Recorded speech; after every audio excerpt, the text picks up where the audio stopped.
Okay, so welcome back, and this will be the second session on how to create realistic materials on a lantern.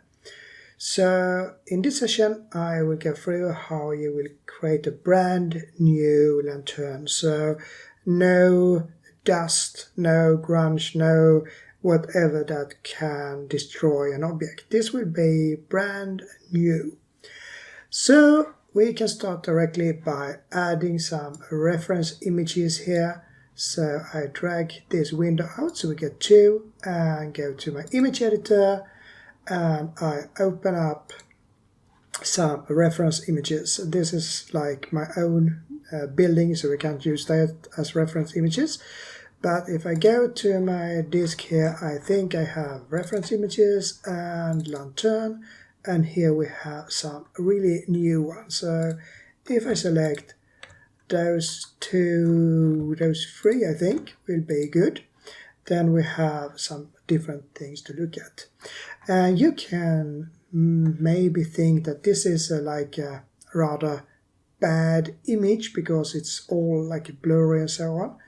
But it's not just that it's blurry, it's also that it's like two different colors. It's always like that in metallic, that you can see like different tones of the same color. So we have like small dots of blue that is dark blue, and one small dots that are like lighter blue.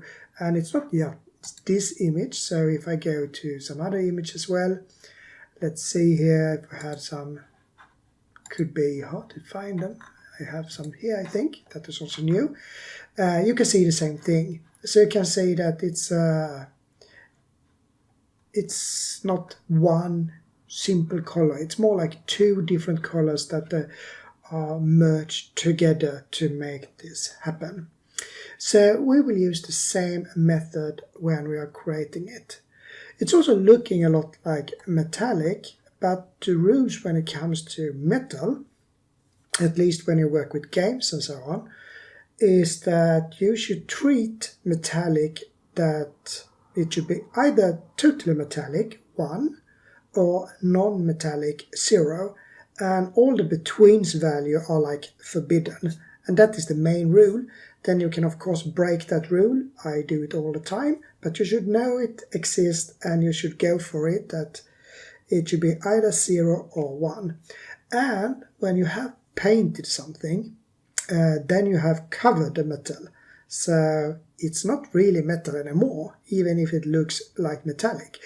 So our approach in this case will be to try to do something that are like close to metallic, but it's not metallic. And it could be that I cheat a little bit in the end to get it to look metallic using metallic, but we take that as an like emergency exit in the end if we need to. So that is how it looks. What we can do now is perhaps add the material window instead. So I drag this down a bit here, so we have two windows, and the top window I will go and use the shader editor for. So we have material, and then I will do like this, and then I can have some reference image here. So I put in image editor, we take out a new lantern of some kind, so we have something to look at. And my aim now, or my goal, is of course to make this blue color that we have on the reference image on our model. So I go to color metal here, and I select just the first one, so you can see we work with that one. And then when I finish with that, then I can just select everything else and just copy the finished material to all the other stuff as well.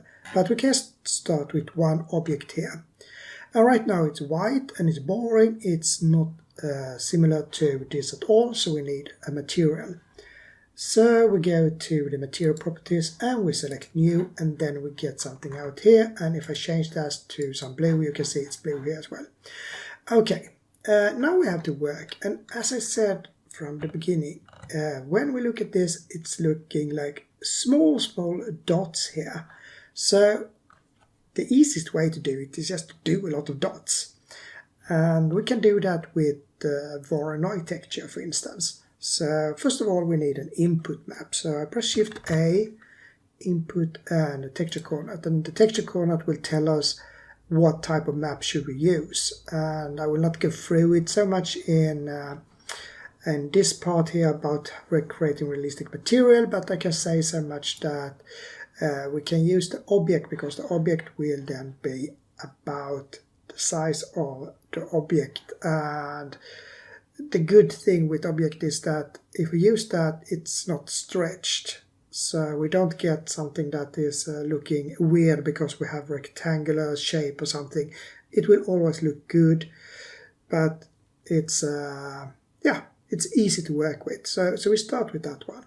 And that map, we will connect it to a texture. So I press Shift A again, go to texture, and I said that we could use the Voronoi texture. So I will select the Voronoi texture here and connect that to the object here.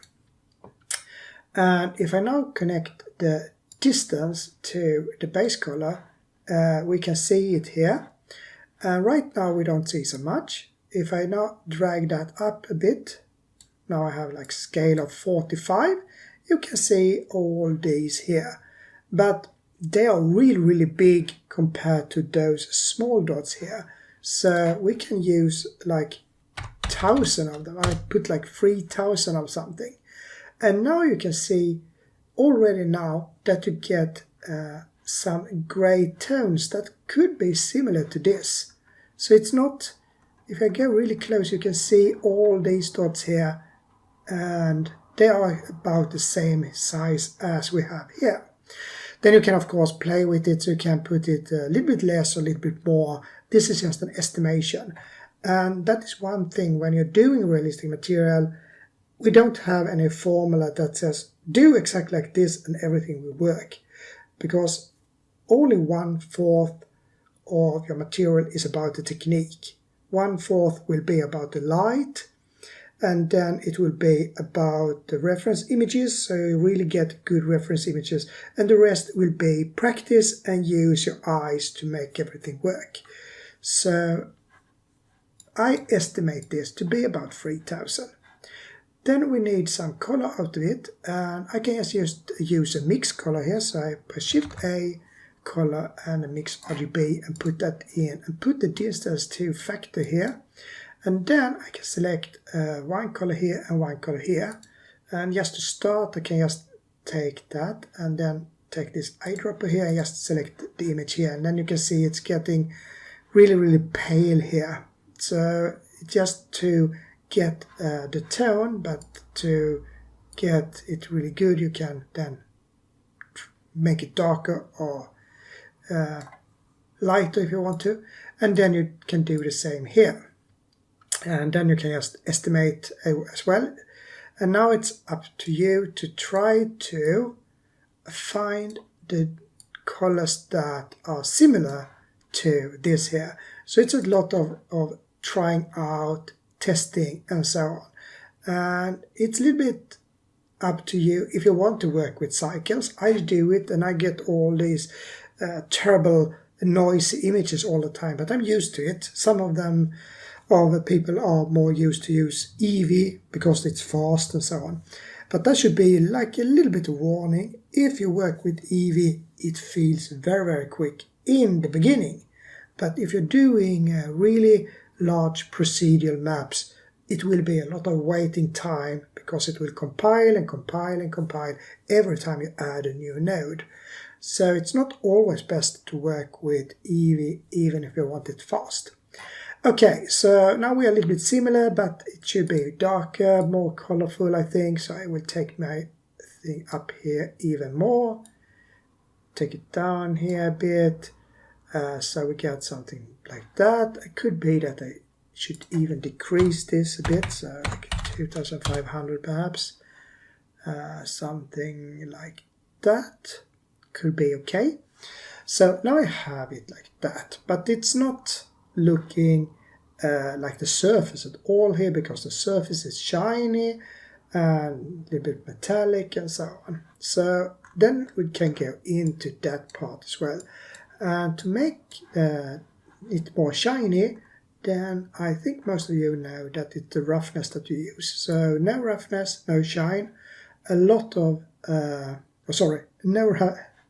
roughness, no shine.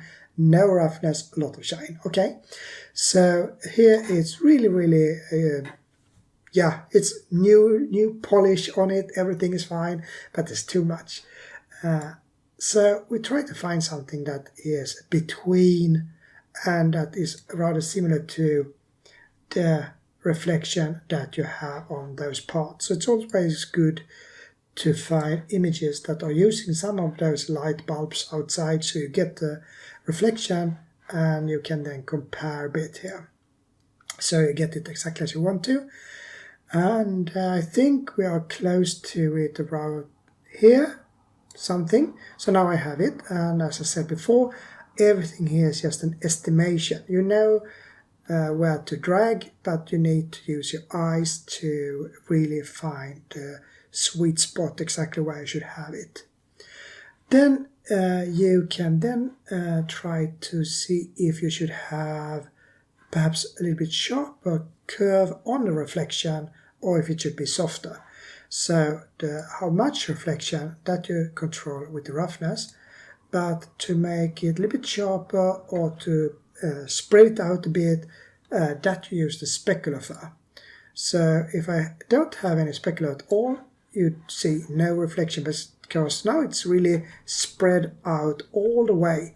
And if you have a really high specular, then you have much harder reflection on that. So you can combine the roughness together with the specular to get a material that works rather nice.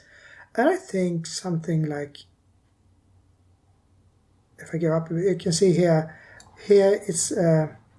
it's tuning out a bit, and the default of 0.5 is also a little bit too weak.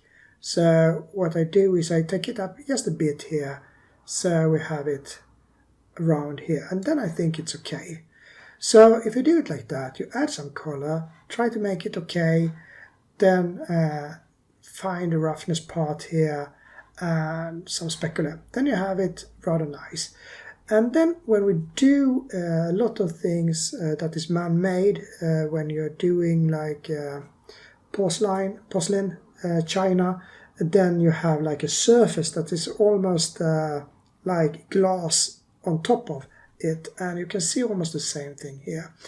And that you can fake with the clear coat here. So if you use clear coat, you get that like extra layer on top on everything here. So you can add clear coat as well if you want to have a surface that are more like shiny or have this thin layer above. So it's used very much when you're doing like car paint and so on. And this is almost like car paint in basic sense anyway. So you can put on that clear coat as well. And now we are very close and it looks rather good, but what all things have is that it's always some type of bumps on it. Even if it's completely new and so on, you have really small bumps, and it's hard to see those bumps in some of these images because they are not close on the material, they are close up on the complete object, but that is rather far from the material here. If I've taken a shot, if I had this lantern in my home and I go into it really close with my camera and I've taken some images, you would see some small bumps on this as well. So that we need to add here, and those will follow those dots here rather well. So we can just use this Voronoi texture to create the bumps as well. So I press Shift A, go to Vector, put in a bump, and with that bump we can then put that in normal and to the height here, and now you can see it's really hard here. So what we should do is of course take down the strength and the distance as well. And you don't need much. Even that is too much. You can see it's rather much here. So it could be like 0.05 or 4 or something like that. And it could be really small here. So don't overdo it. You can see it, even if I use 0.0 something, you still see this clearly here. And then you have that feeling. Now you see, you get the feeling that this is almost okay now.